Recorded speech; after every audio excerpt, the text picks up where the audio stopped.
Selling your car to Carvana is as easy as... As easy as pie? Sure. All you have to do is enter your license plate or VIN. As easy as a stroll in the park. Okay, then just answer a few questions and you'll get a real offer in seconds. As easy as singing. Why not? Schedule a pickup or drop off and Carvana will pay you that amount right on the spot. As easy as playing guitar. Actually, I find that kind of difficult. But selling your car to Carvana is as easy as... Can be. Visit Carvana.com or download the app to get an instant offer today. Ah, man, a lot of bloodbath going on in the NBA. I sure hope Washington actually pulls that upset and becomes the upset team I'm looking forward to. The FBI director has been fired by the Orange Overcomb. Yeah, totally destroying America every chance he gets. Let's see, wait. CGI is ruining filmmaking? Wait. I want more practical effects instead of CGI? The hell kind of world do I live in? Really? This Dark Age stuff is really holding us back. You know what? It can't be waited any longer. It has to be done now. You know, I really need to move this show back up earlier in the week, don't I? Because, you know, on the real, this world needs new heroes. Let's do it. Welcome to the J-Man Show here on J360 Radio.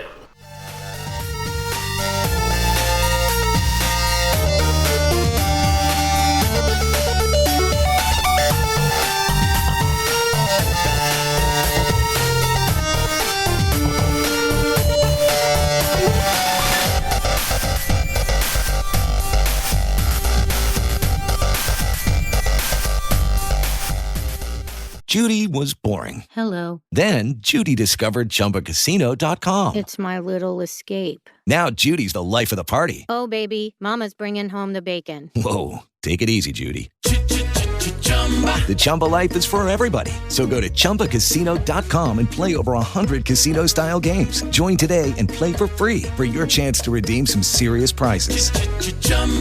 ChumbaCasino.com. No purchase necessary. Void where prohibited by law. 18 plus terms and conditions apply. See website for details. With Lucky Land Slots, you can get lucky just about anywhere. Dearly beloved, we are gathered here today to... Has anyone seen the bride and groom? Sorry, we're here. We were getting lucky in the limo and we lost track of time.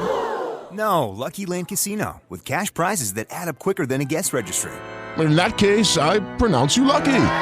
Play for free at LuckyLandSlots.com. Daily bonuses are waiting. No purchase necessary. Void where prohibited by law. 18 plus. Terms and conditions apply. See website for details.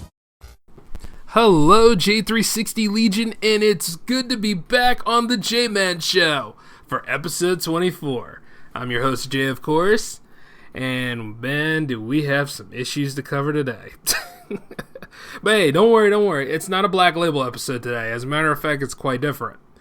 You see, I'm only going to touch on this a little bit, but how is it that we as a nation are so far back now that even the most simplest thing of asking a question about what the Orange Overcomb is up to is liable to get you in serious hot water? Needless to say that the people that are usually getting the brunt of this are the ones that are doing their jobs.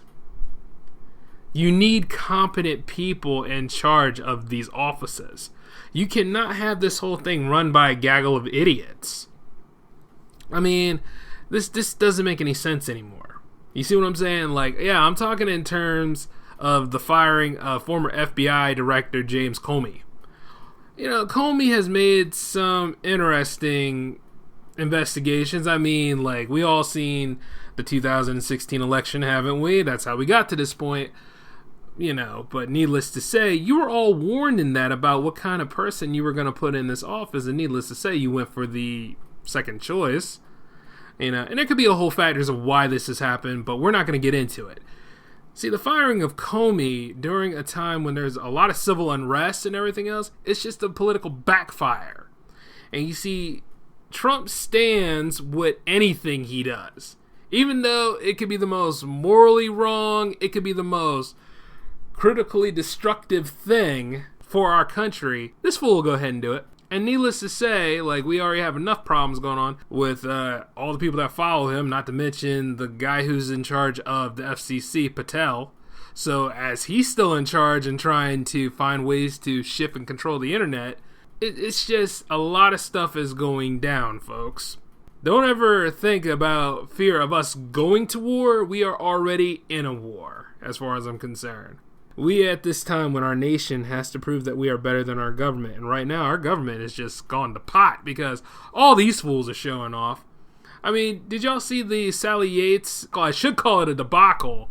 But did you see the whole hearing and everything else? And then Ted Cruz and his sorry ass up there doing that kind of stuff. But how she fired back and made him pretty much ream Ted Cruz. So right there, that was enjoyable for me. I was happy to see that. Because, nobody likes Ted Cruz. As a matter of fact, because of Ted Cruz acting that way, there's a reason why he was sitting there collecting calls for Trump. This guy thought he could be a president. The man is barely a senator. But moving forward, there's a lot of people in Incompetence Inc. that have a severe axe to grind against everybody. And it's getting to that point where it's a lot more ridiculous than it needs to be.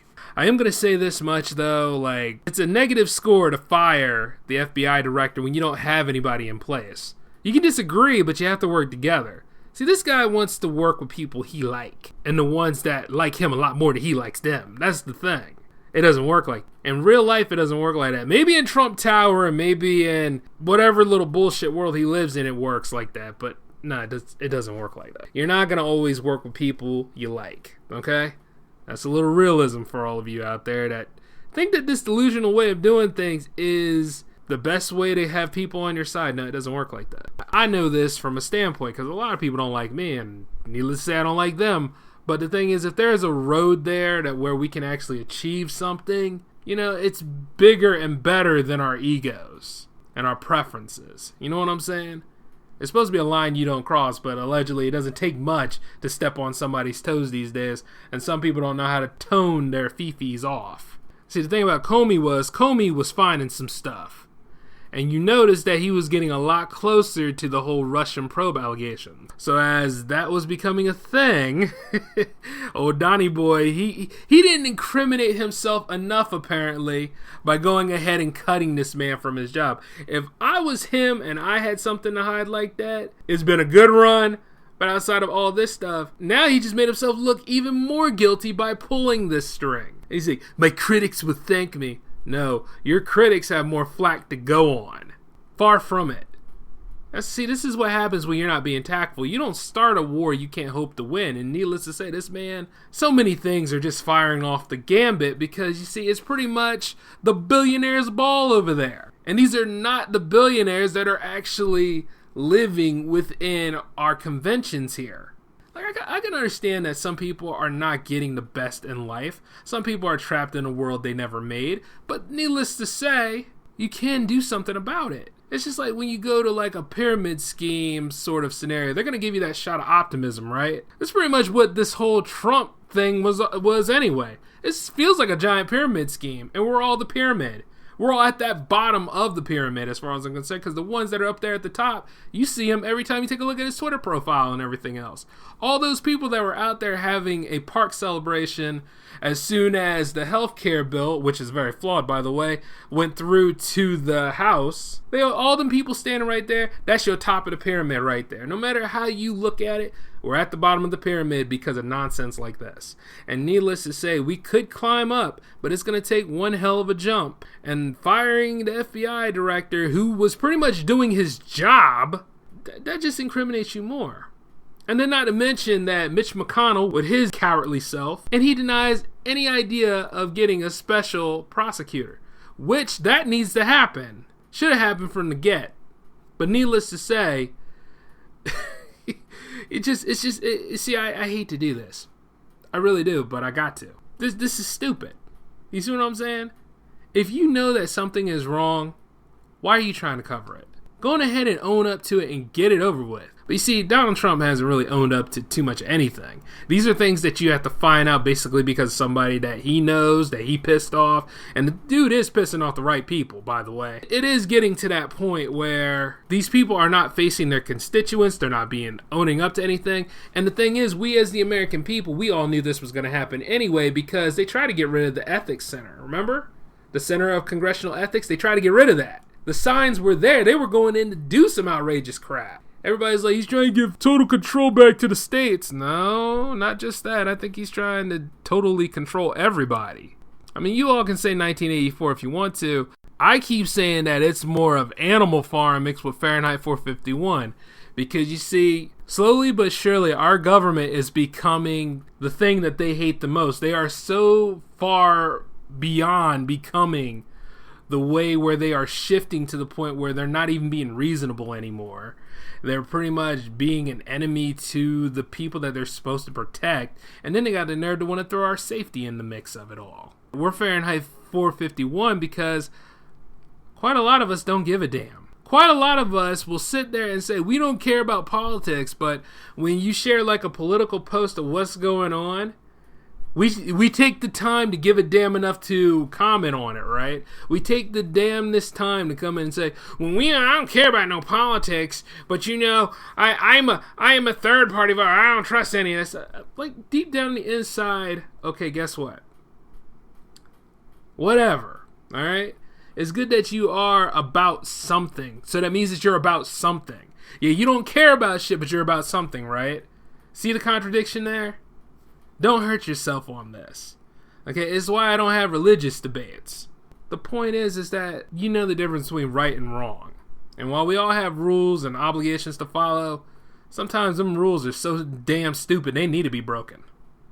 And we're getting to that point where there's more pointless, stupid rules that are coming to effect. And they need to be stopped. Like the whole thing with this Comey thing, you know, I would go in a little bit more deeper, but if not, it would become a Black Label episode, and I'm not going to do that right now. But I'm also going to say this, Betsy DeVoe getting booed and heckled during her whole graduation speech. Now, you see, that's the topper right there. I was happy for every single one of them, because this woman is not about education. Not at all. Anytime you have somebody trying to defund public education and trying to defund the HBCUs themselves and got the nerve to want to stand there and give a speech during a graduation, what is wrong with this country? Seriously.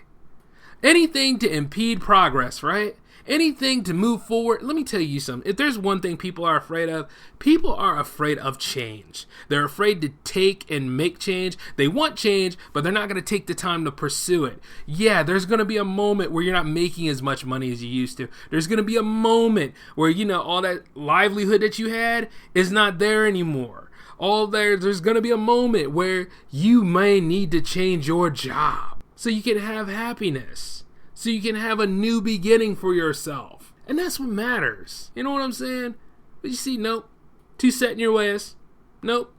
I can't do without this. No, I need this in my life. And you might find that it is probably the most fakest thing that you could not get anything from.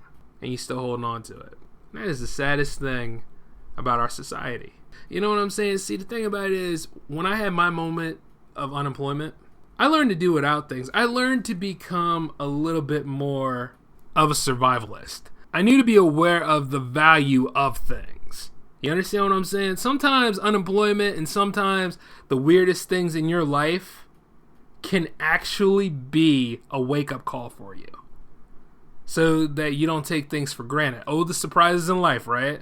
Now, as I bounced back and got on my feet and got myself together and doing what I need to do, because I have goals, I have livelihoods, I have things that I want to do, but the livelihoods that I'm going for are not the same as the livelihoods I left behind, and needless to say, I had to leave those behind. You understand what I'm saying? You have to make these changes, and you see, right now, we are quote-unquote being governed by people who, yeah, they seem like they were the ideal party because a lot of people didn't want to change their livelihoods. A lot of people didn't want to accept changes. And a lot of people sit there and they say, repeal Obamacare. Like Obama wrote the whole damn thing. Let me tell you something. If anything, the thing went through the process of both the Senate and the House. And who was running the House at the time? You see what I'm saying? Not only are we as a country getting our ass kicked by 2016, we are getting the shit kicked out of us by 2014 because we didn't see this through. You see what I'm saying? When you pretty much put the Republicans in power in the Senate, everything changed, right? All that stuff shifted, and they were banking on that stuff. Because allegedly, all that fear-mongering and all that stuff that they try to throw around about the Democrats plan. See, that's the thing. Why are we at this stage now? It's supposed to be a big swing dance. We are the United States, okay? We are supposed to be united, not distant and not divided. Yeah, sure, that's why we're kicking our own ass. But needless to say, things have gotten to the point, and I've said this earlier in the J-Man shows, way earlier. Things have gotten to the point where it shouldn't be liberals and conservatives and Democrats and Republicans. No, we need to come together. This is ridiculous. And these are old people doing this. I mean wrinkles and ridges and everything doing this crap. Why is it always gotta be somebody twice my age starting too much shit? You know what I'm saying? That they can never hope to finish. Sick of it. Something has to be done. A little bit better than what's been going on. And at that point, I don't have time to even deal with your racist shit. The whole structure has changed. And we're gonna have to do better than this. But being that I have only so much time in the J-Man show, let's go on into what our real topic is for the day, because if I'm not dealing with Incompetence Inc., 9 times out of 10, I'm usually dealing with the society that follows it. And I might as well just include that in there, but no. It's already too damn big. But let's go ahead and get into our main topic of today. Have you ever just sat there and enjoyed a good movie? You know what I'm saying? Like some of these recent movies that came out, whether they've been pretty good or pretty bad, really depends on your preference. You know what I'm saying? But have you ever just sat back and enjoyed a good movie, and then you see somebody on the net going ahead and complaining and saying that there's too much CGI? Really? You know, we're back in that same scenario again. Like, everybody's always talking about how we're in such an entertainment drought. Everybody's talking about just talking. All I gotta say is, in terms of CGI, what's the problem, huh? I mean, is it because that they are making these new worlds to actually take us to, instead of just having a presentation where they tell us about it and we never get to see it because they don't have the ability to create it? I mean, is that the real problem? I mean, is it because when watching Guardians of the Galaxy, like, all the stuff that happens in Guardians of the Galaxy, you're like, oh, I can't stand the CGI in it. It wasn't good for me. See, if you're doing that sort of thing, you're disliking a movie due to cosmetics. It's kind of like not reading a book because they didn't put the right title cover on it. You know what I'm saying? It's like they'll put the name of the book on there, but they won't put the title cover that shows the aesthetics, and you won't read it. You know what I'm saying? See, you can't do that. I know that looks are important. Everybody's running around saying this nonsense because that's the first thing we see. But needless to say, you got to look at it, you got to want to enjoy it, and you got to say, okay, let me be optimistic about this. See, this is how pre-sold franchises actually do make their money, because we're already fans of them. We're already the market. You know what I'm saying? But when you got like CGI films, CGI in film is a tool like anything else. Is the computer-generated images. It takes us to these new worlds. When you got some people that sit there and say, oh, you know, I like movies better when there's no CGI. What the hell are you talking about? CGI has been there. Some of that scenery you see that you actually enjoy may just be CGI. Because at the end of the day, you know, real life can be pretty boring. Sometimes you want to see like different areas, different circumstances. You want to see different aesthetics involved in film to bring it to life. This is a world that we're coming into to see. You know what I'm saying? And you're going to go ahead and blame the sorriness or the sad performance of the movie based on the CGI? Really? It wasn't the person's acting. It was the stuff in the background that distracted you, right? Oh yeah, sure. That's a great excuse. I mean, for some people, they might have that problem. And no offense to any of y'all, but damn. It's just like, you can't blame CGI for all the problems and stuff. It's an essential use. Filmmaking has evolved since then. It's to the point where we can all make micro blockbusters if we wanted to through our phones. And you can actually download an app that'll bring in some CGI effects in your videos, believe it or not. I know a man who actually makes a video channel talking about these apps.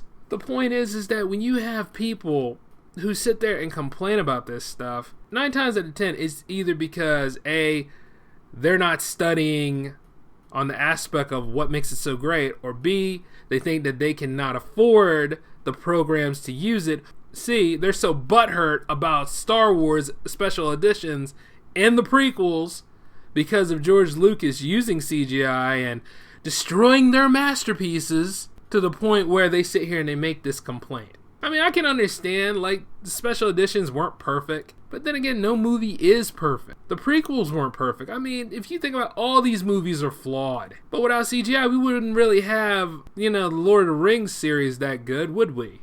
You see what I'm saying? If you take a look at all that stuff, most of that stuff is CGI. Now, there are locations that were built on set. There were practical effects. Like, have the perfect mix between them both. There's nothing wrong with that. You know what I mean? Mixing the different art styles and actually presenting a strong story to support those art styles is something that every great creative should want to achieve. Now, there's a little thing that could probably go against that, and it could be the budget. You see what I'm saying? Take note that movies have extreme budgets for a reason, so that they can do those wild effects and stuff. CGI has been with us for over 30 years, folks. You can't sit there and just look at the modern movies and say, CGI is killing film.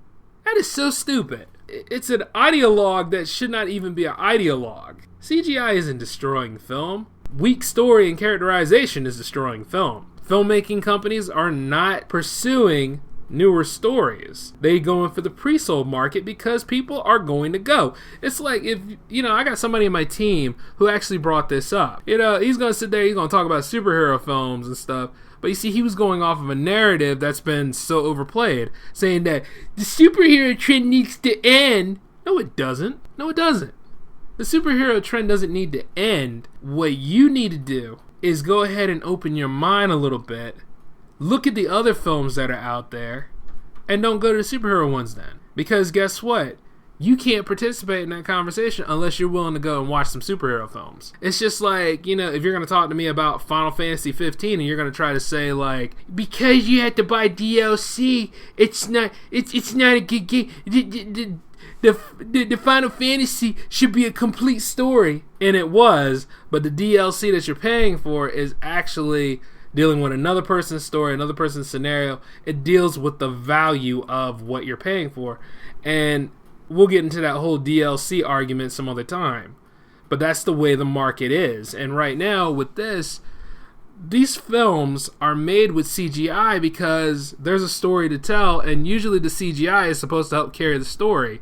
Like, I can understand, like, some of us, we deal with the aliens coming to Earth, but sometimes I like to go ahead and deal with us going to the planet.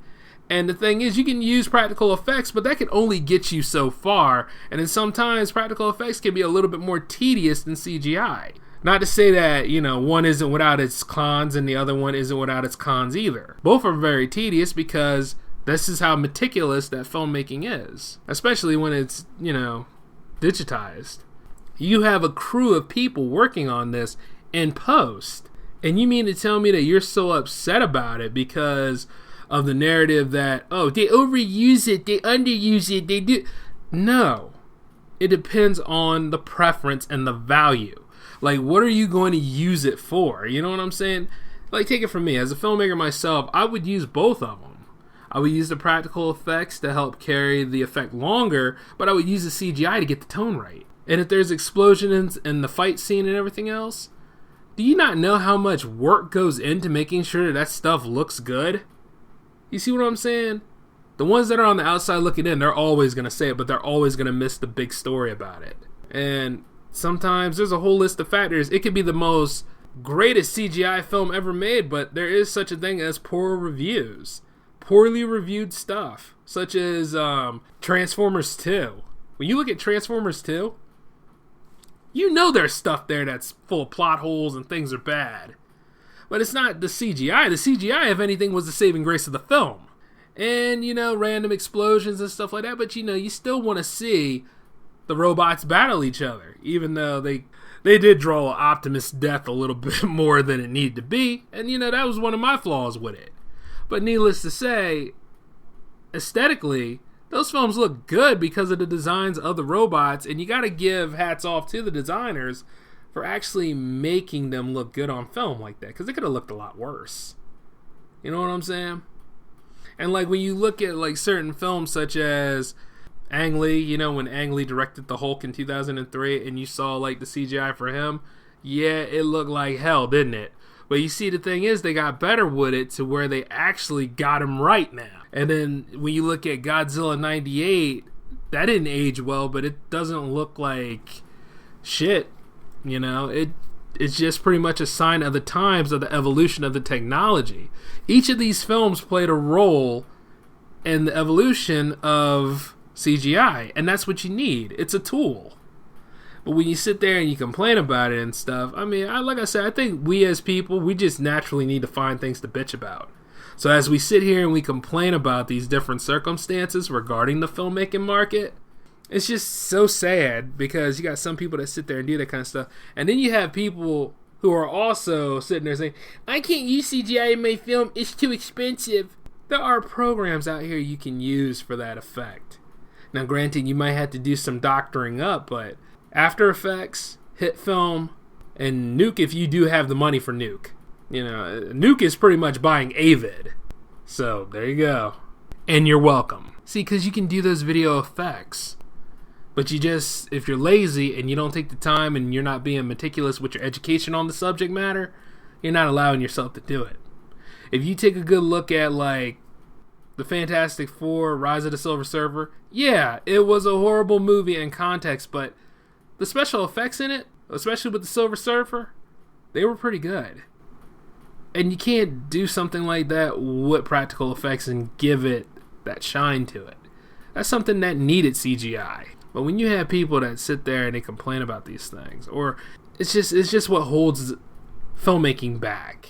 Now we can go back to those early days where we have claymation and we have, you know, puppetry and everything else. We can, but needless to say, it's still tedious. You still have to get things done by a set time. And eventually, do you want to make this release date or not? And you're going to have a lot of people you may have to hire, so that's more for the budget, because you can't do all that yourself. Much like in CG, you can't do just a lot of things by yourself. I mean, it's convenient in that aspect, but you know, you still have to have a team together to work on it.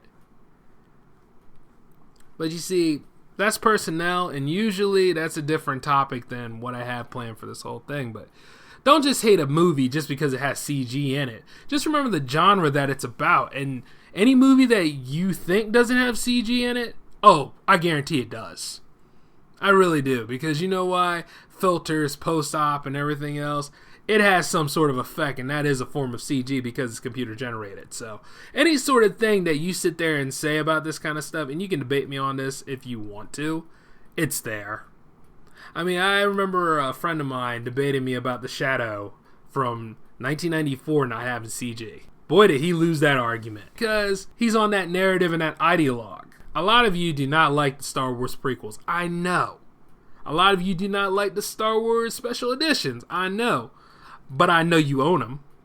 I know you have copies of them. I know that there is a quiet room in your house somewhere where you have these films you don't like and you sit in the back and watch them. I know you do. Because you know why? You need something to complain about. And to prove your point, you had to buy that copy. Any of these films that you've seen with bad CGI in them and you complain about it and you go all out in your little narrative and stuff, you own this film. I know you do.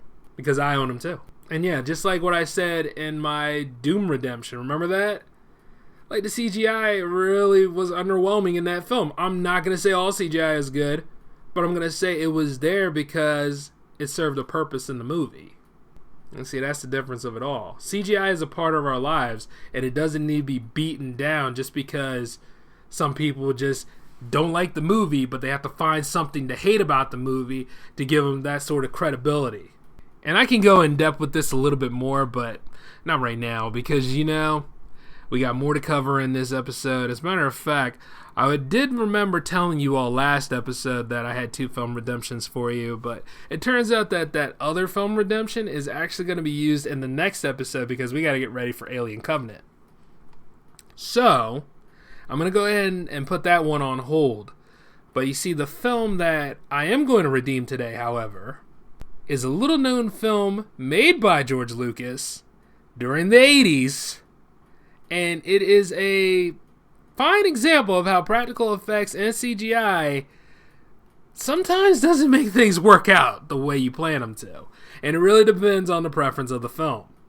And that film is called Howard the Duck. Howard the Duck is one of those movies that you just look at and you're like, I can't take this seriously. I don't want to take it seriously. And it's so bad it's good. Like, it is such a cheesy film. Like, it's a little man in a duck suit that's pretty much, okay, that's the production value. But, you know, the story is about a duck that's sent to Earth via a bizarre space experiment. He was teleported here when they fired a laser on his home planet, and he just happened to get caught in the crossfire. And then as soon as he came to Earth, it was nothing but misadventure after misadventure after misadventure, and he really just wanted to come home. Well, one more alien that got transported that was called the Dark Overlord of the Universe, you know, after Howard was, because they were going to send him back. And then that alien infected one of the scientists that was in charge of the project. It later became more of a hosh-posh on things because, you see, Howard had a love interest in Beverly, who was a pop singer. Well, not really a pop singer. She was a rock singer, but, you know, for a local band called the Cherry Bombs. And Howard took over as the manager of the band. You know, it was more of their story there for a little bit, and then it became more about Howard wanting to go home, and then it became more about Howard and, you know, his newfound human friends stopping the Dark Overlord of the universe. As you can see, it was multiple stories in one movie, and it suffered from weak story and characterization. But also, Howard the Duck is one of those kind of underdeveloped properties from Marvel back in the day. Either you read it and you knew what this movie was about, or you watched this movie and you're like, gee, this is based on a comic book, and you look back and you see it and you're like, oh my god, it is. And then you just start, you look into it from different avenues, and then you're like, wow, this is wild in the comic book form, and then you see that they try to capture it in this movie. But you see, people didn't take, and it was so bad that George Lucas didn't even make as much of the money that he was thinking he was going to make from it. You know, because he was going through a bad divorce and everything at the time. And not to mention, Pixar was actually a project that was going to happen over in Lucasfilms. But you see, the thing is, he had to sell it off to Steve Jobs and everybody at Apple. So one thing led to another. It's amazing how worlds collide. But another interesting tidbit is, you know how Howard is a humanoid duck? You see, he didn't always wear pants. Eventually, he had to start wearing pants because Disney, who wasn't the parent company of Marvel at the time, was threatening to sue because of him being an anamorphic duck. They thought he was going to look just like Donald, and they were like, oh my god, no, we can't have this. And then, you know, even though you look at Daffy and you're like, well, you see, the thing about it is Daffy came in at the right time, Howard came in a little later. So, yeah, one thing led to another. Howard just couldn't catch a break even in that regard. And you see, if there's one thing that this movie did get right, is that Howard could never catch a break. You know, he was always in something, always in trouble. The poor guy just wanted to go back home, you know, and, well, he didn't. I mean, like, it didn't work out that way. It turns out that he actually, you know, had things that he really enjoyed here on Earth. And you see, the thing is, whether you look at the whole cross-species romance between him and Bev as, like, gross or whatever, because that was actually in the comic, so, you know, it is wild, and after a while, you just think this, well, the girl has a thing for ducks, and he has an eye for the right kind of woman, so as sick as that is, and don't take it out on me and say, oh, Jay's into that. I'm not. I'm just saying, in terms of characterization, that's pretty much what their whole storyline is. And you see, you try to take this and make a 2-hour film out of it, and it's not going to go anywhere. But when you take a look at this movie and you're saying, okay, it's so cheesy, it's so bad, it's good, you can't take it seriously because, see, even the characters in the Marvel Universe that run into Howard and see him and everything else, they don't take him seriously either. I think poor Spider-Man was like, dude, I know it was a good team up between us, but I don't think I ever want to team up with you again. You know what I mean? He said he'd think it would be good for his sanity if they didn't team up again, which they actually did.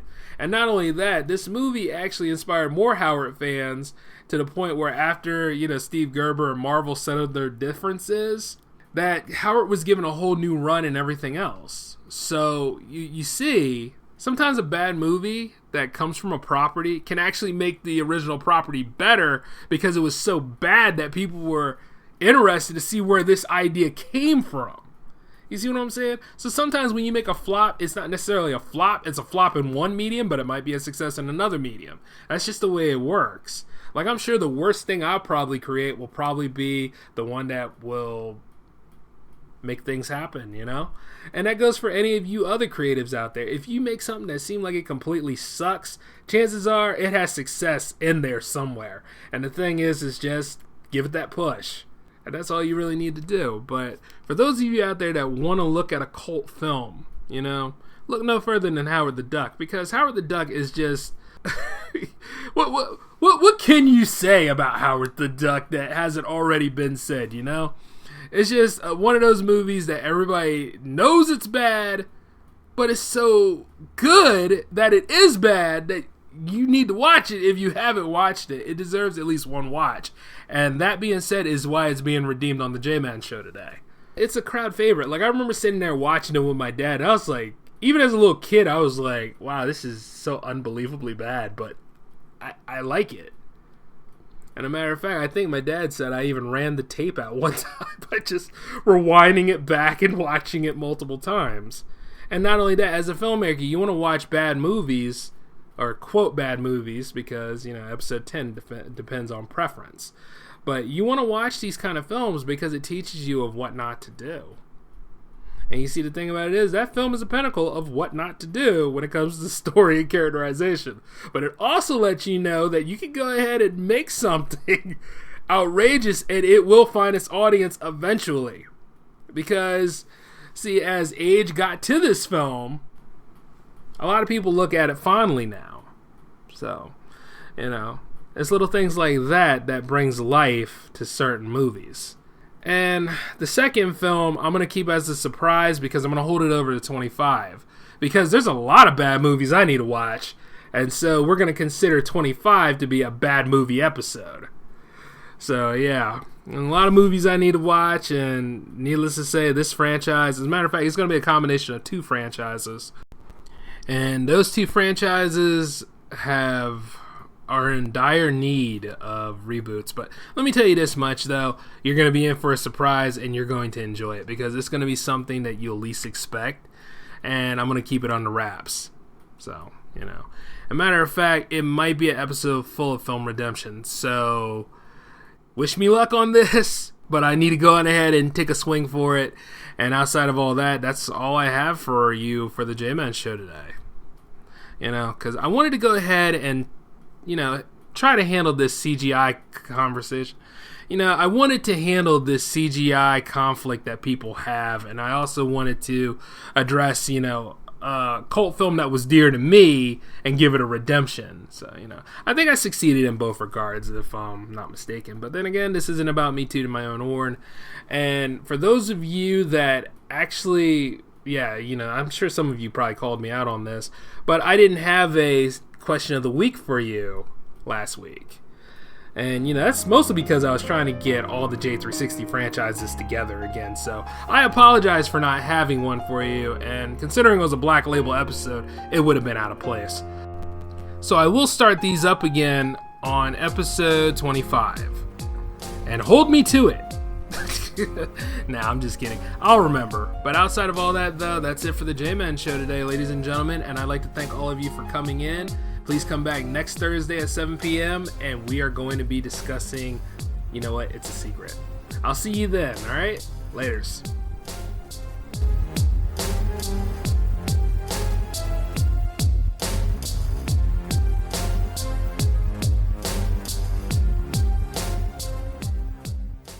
Judy was boring. Hello. Then Judy discovered ChumbaCasino.com. It's my little escape. Now Judy's the life of the party. Oh, baby, mama's bringing home the bacon. Whoa, take it easy, Judy. The Chumba life is for everybody. So go to ChumbaCasino.com and play over 100 casino-style games. Join today and play for free for your chance to redeem some serious prizes.